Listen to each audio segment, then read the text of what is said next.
Sailor Mouth. I don't think you'll ever get access to that. What he's referring to is that Sailor Mouth, for those of you that know, Sponge and Pat learned how to cuss. And to present that in the episode, they would substitute like porpoise sounds and various other non-sequitur things in there.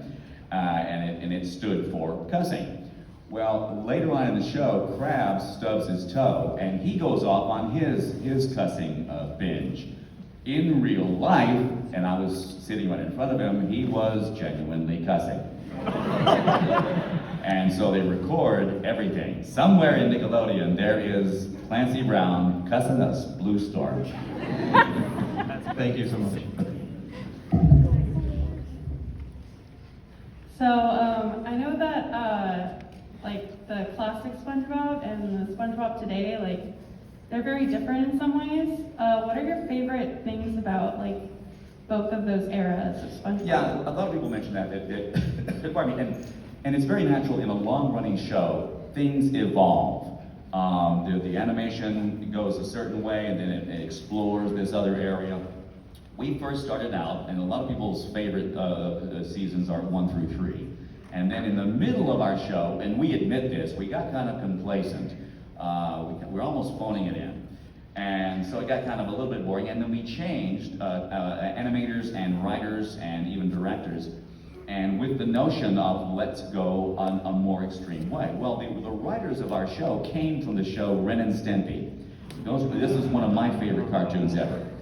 And they brought some of the conventions of Ren and Stimpy with them, what we call the gross-up.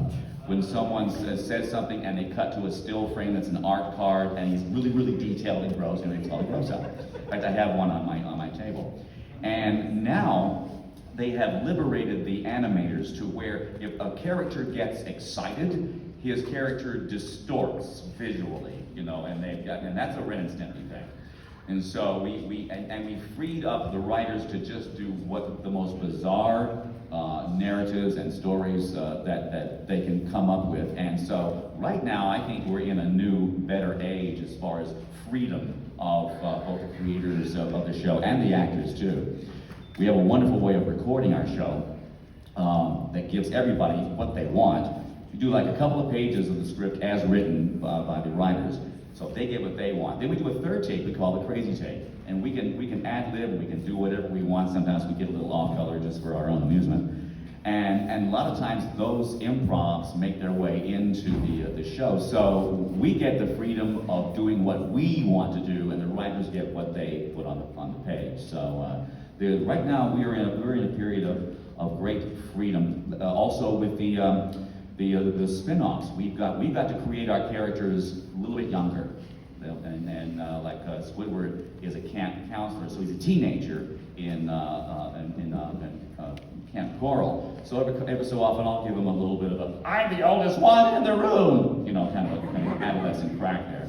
So we're never going to stagnate, not with the way things are going right now. So but there is an evolution over a long time show.